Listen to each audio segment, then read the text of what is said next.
Hi guys, Om Sairam, जय जय रामकृष्ण हरी, राधे राधे. माझ्या चॅनलवरती तुम्हा सगळ्यांचं मनापासून स्वागत आहे. माझ्या चॅनलचं नाव आहे, ॲक्च्युली मला चॅनलचं नाव नाही आठवत कारण मी लगेच नाव चेंज केलेलं ना. आता नवीन वर्षात काहीतरी नवीन ठेवूया आणि एक क्लास केलं, त्यांनी बरेच खूप छान असं गोष्ट सांगितलेली की चॅनलचं नाव असं असं पाहिजे. तर माझ्या चॅनलचं नाव आहे unique life with Saigeet. Unique life with Saigeet. तर माझ्या या चॅनलवरती तुम्हा सगळ्यांचं मनापासून खूप खूप खूप स्वागत आहे. आणि 2026 स्टार्ट झालेलं आहे. तर 2026 मध्ये महत्त्वाची गोष्ट काय आहे माहिती आहे का? खूप लोक दुःखी आहेत. म्हणजे खूप जणांनी खूप प्रगती केली, सगळ्यांचं मनासारखं होतंय, पण काही लोक अशी आहेत ज्यांचं काहीच मनासारखं होत नाही. खूप दुःखी आहेत बिचारी, खूप. तर अशी लोक ज्यावेळेस आपल्याला कॉल करतात ना, त्यावेळेस त्यांचं मनापासून ऐकून घ्या. आधी ऐकून घ्या, नंतर त्यांना ज्ञान सांगा. आता मला पण खूप घाण सवय लागली होती चपट चपट चपट करायची, पण मी पण ठरवले समोरचा व्यक्ती म्हणजे मे बी असं असू शकतं की तो आपल्यापेक्षा खूप जास्त टेन्शनमध्ये आहे, त्याच्या मनामध्ये खूप साऱ्या गोष्टी असतील आणि त्याला आपल्याला काहीतरी सांगायचं असेल.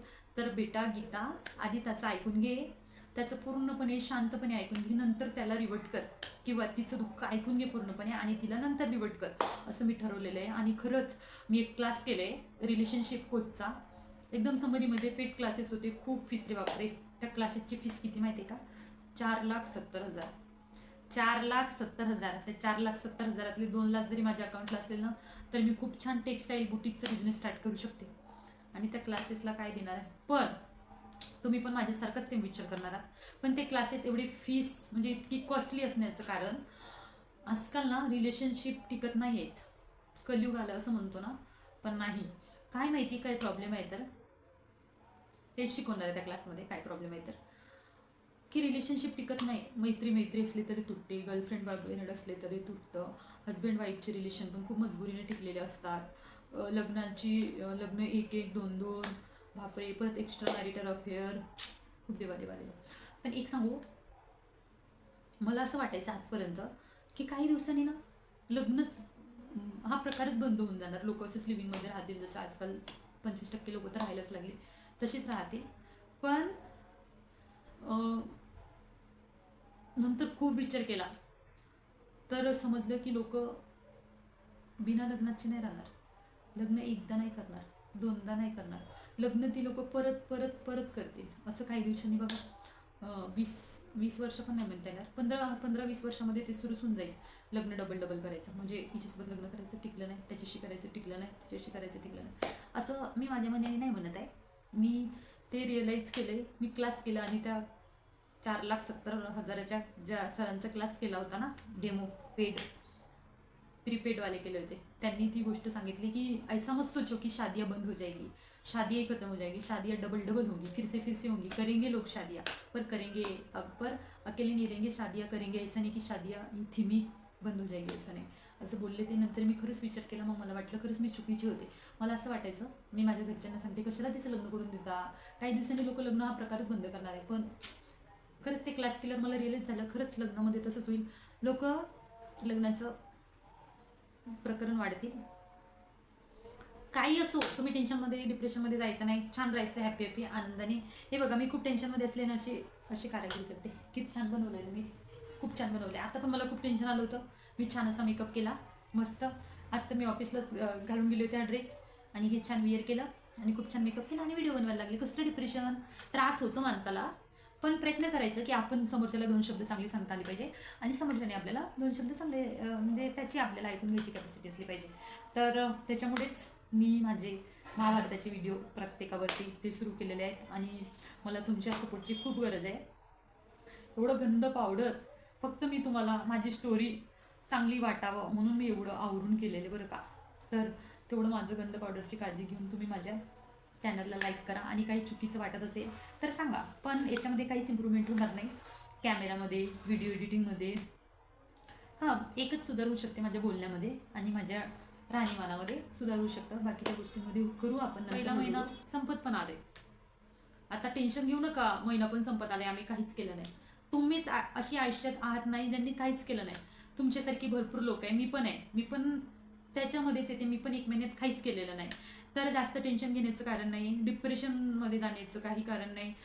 एनॅक्झिटी, टेन्शन, काय काय म्हणतात त्याला, खूप त्या सगळ्यांमध्ये जायची गरज नाही. कारण डिप्रेशनमध्ये जायला खूप पैसे लागतात आणि यायला पण खूप पैसे लागतात. खूप वेळ जातो डिप्रेशनमध्ये जायला आणि डिप्रेशनमधून बाहेर निघायला पण खूप वेळ लागतो. तर नाही केलं तर नाही केलं, करा काय, म्हणजे कराल काहीतरी. आज नाही केलं तर नाही केलं, मागच्या वर्षी नाही केलं तर नाही केलं, आता गेल्या महिन्यात, ह्या चालू महिन्यात नाही केलं तर नाही केलं, पुढच्या महिन्यात करा. आणि ज्यावेळेस करायचं त्यावेळेस करा, नक्की करा आणि आयुष्य आनंदाने जगा. आणि ज्या गोष्टी आपल्याकडून होणार आहे त्या होणारच असतात. असं नसतं की समोर त्यांनी केलं, तो खूप पुढे गेला, ती खूप पुढे गेली, मी नाही गेले आयुष्यात, मी मागच राहिले. तर इतकं काही विचार करून स्वतःला कंपॅरिझन करून इतरांशी कंपॅरिझन करून स्वतःला टेन्शनमध्ये आणायचं नाही आणि महागाच्या रस्त्यात म्हणजे डिप्रेशनमध्ये जायचं नाही. खूप घातक असतं. कारण कसं आयुष्य एकदाच भेटलेलं आणि ते तुम्ही मनसोक्त जगायला पाहिजे आणि मनासारखं जगायला पाहिजे. फक्त माझे एक विचार नेहमी सांगते मी, आपण जगताना दुसऱ्याला त्रास झाला नाही पाहिजे. आणि दुसऱ्यामुळे आपल्याला झाला थोडा बहुत तो ठीक आहे, सारखं सारखं नाही त्रास करून घ्यायचं. कारण कसं नंतर आपण पण विचार करू करू डिप्रेशनमध्ये जातो. तर डिप्रेशनमधून निघायचा एकमेव असा मार्ग आहे, म्हणजे भरपूर मार्ग आहे बरं का. तुम्ही डान्स करू शकता, तुम्ही मेडिटेशन करू शकता, तुम्हाला आवडेल त्या गोष्टी करू शकता.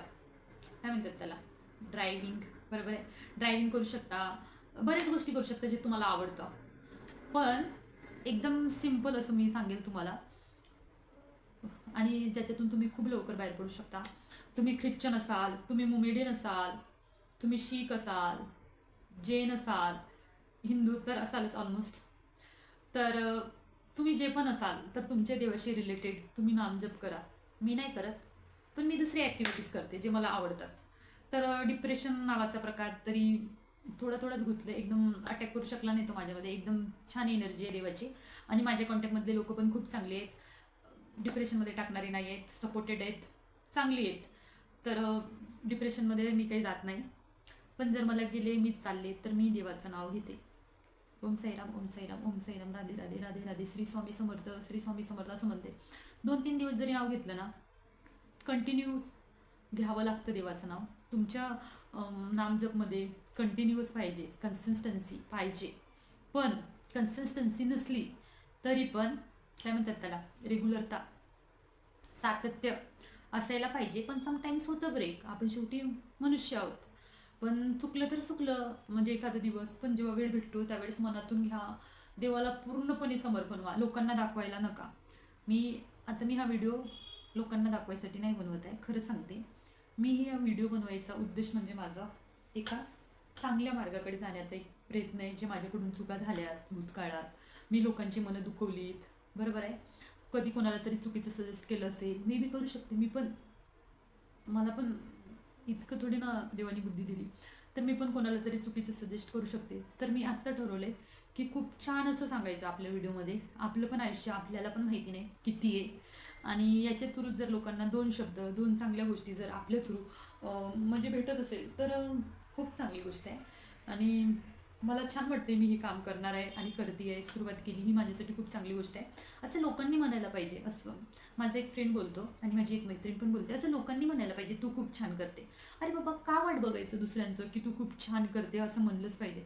नाही म्हणलं तर नाही म्हणलं, आपल्याला वाटतं ना आपण छान करतोय, तर स्वतःला पुश करायचं चांगल्या कामामध्ये एकदम आणि करायचं कंटिन्यू. तर सांगण्याचं तात्पर्य हेच की कोणीच डिप्रेशनमध्ये जाऊ नका. जस्ट वर्षाला सुरुवात झाली, तुम्ही खूप काही करू शकता, खूप काही. आणि माणसामध्ये एक गुणधर्म असला पाहिजे, परत शून्यातून स्टार्टअप करायची. कारण कधी पण कोणती पण वळण येऊ शकते, म्हणजे काही पण होऊ शकतं, बरोबर ना. शेवटी योगायोग असतो, आपली कर्म असतात, आपली केलेली मेहनत, स्ट्रगल, जे काही आपण करतो भूतकाळामध्ये केलेलं असतं ते वर्तमान काळामध्ये आपल्याला त्याचा रिझल्ट भेटतो. आणि जगताना वर्तमान काळामध्ये असं जगा की त्याचं भविष्यामध्ये आपल्याला चांगलीच फळं भेटली पाहिजे, वाईट नाही, बरोबर आहे. आणि आता मला 2 रुपये भेटत आहेत, पण मला त्या 2 रुपयासाठी मी 1, 2, 3, 4, 5, 5-6 जणांना जर माझ्या त्या 2 रुपयामुळे त्रास होत असेल, तर असं नाही की आपण खूप चांगलं करतो तर बाकीच्या लोकांना होतं त्रास. काही चांगली पण बघू शकतात, काही नाही बघू शकत, होतं. पण मुद्दाम आपल्या 2 पैसे, आपल्याला खूप नीड आहे त्या 2 पैशाची आणि आपण काम करतोय, पण कोणाला तरी त्रास होऊ शकतो मे बी, तर आपण ते काम सोडून दुसरं काम करू शकतो ना. एकदम सिम्पल आहे. पण आपल्यामुळे कोणाला तरी त्रास होणं खूपच चुकीची गोष्ट आहे आणि नंतर त्याचा पश्चाताप केल्याशिवाय काहीच राहणार नाही. तर परत शून्यातून सुरुवात करूयात असं म्हणेल मी तुम्हाला. आणि तुम्ही पण करू शकता. मी करू शकते शून्यातून सुरुवात, तर तुम्ही का नाही करू शकत? मी आता पण शून्यच आहे, पण मला समजतं मला किती शून्य लावायचे समोर आणि त्या शून्यांच्या अलीकडे कोणते आकडे लावायचे हे मला माहिती आहे. हां, त्याच्यासाठी माझी मेहनत खूप मॅटर करणार आहे. आणि देवाची लीला, देवाची मर्जी खूप मॅटर करतं. देव आहे, फील करा. श्वास जसं बघू शकत नाही, ऑक्सिजन जसं बघू शकत नाही, तसं देवाला पण बघू शकत नाही. ते आपल्या अंतर्मनामध्येच असतं आणि ते आपल्याला शोधता आलं पाहिजे. तर माझा हा व्हिडिओ कसा वाटला प्लीज लाईक करून सांगा आणि कमेंट नक्की करा. माझी ही सुरुवात आहे व्हिडिओवरची. आणि काळजी घ्या. बाय.